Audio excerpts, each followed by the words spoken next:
Madam President, on February 24th, approximately 1 month ago, Vladimir Putin launched an unprovoked and unjustified war against his neighbor, the free, democratic, and sovereign nation of Ukraine. The bipartisan Senate delegation visit to Europe, led by Senator Ernst, that I joined over this past weekend was truly extraordinary. It has reinforced my already strong belief that the United States must do all that it can to provide lethal aid to the courageous Ukrainians fighting for their families and their freedoms, as well as to provide the humanitarian assistance necessary to ease the suffering of the Ukrainian people. Madam President, you were on this trip as well. And like the senator from West Virginia who just spoke, my most memorable conversation was with a young mother named Katerina who had 2 children, one age 8, one age 6, with her. I met her at the Polish Refugee Welcome Center. It was only a few miles from the Ukrainian border. She said to me, "I want to live in peace. I want to be back in Ukraine, but I have to keep my children safe." She was weary-looking, but determined to keep her children safe. This young mother and her 2 children were leaving the only country she has ever known. She left her husband behind, not knowing when or if she will see him again, all in order to keep her children safe. Madam President, we have only to watch the scenes of what Putin is doing to try to destroy Ukraine and to break the will of its people. He has bombed apartment buildings, schools, theaters, shelters, humanitarian quarters. He has bombed a maternity hospital. What does that tell you about this man, this war criminal? What more do we need to know?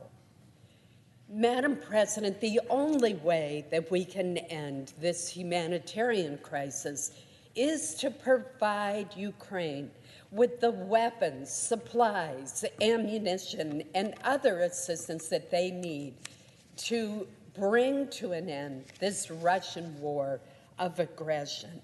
We must provide, without further delay, the Ukrainians with the MiG fighter aircraft that have been held up by this administration and which Ukrainian President Zelensky has requested. We must ensure that Ukraine receives additional anti-aircraft defenses, including the S-300, whether directly from our stocks or those of our allies. We must ensure that the Ukrainians have the means to fight and defend their people from these ongoing atrocities ordered by Putin. And we know, we saw firsthand their extraordinary bravery, their determination to fight for their country, to put everything they have on the line.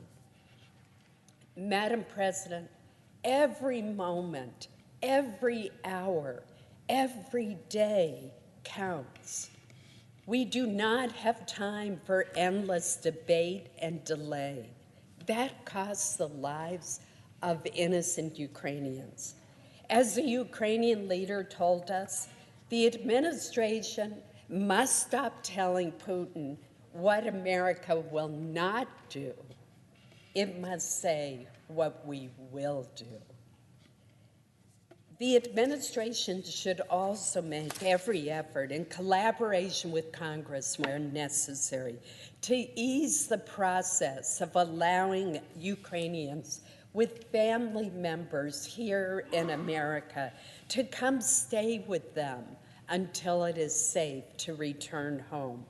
I know many Mainers are eager to help.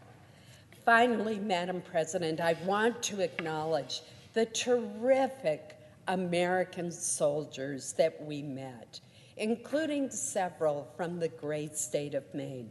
Many of them left their families with days or even hours' notice over the past few weeks. They rapidly deployed to Germany, Poland, and other NATO allies to deter Russia's aggression and defend these NATO members from any Russian threats. Each of these members of our military were motivated, patriotic, and impressive, and I am so grateful for their service. I have read that President Biden is considering stationing our troops close to the front line to send an unmistakable message to the Russians on a more permanent basis, and I hope that he will indeed do that. Madam President, thank you.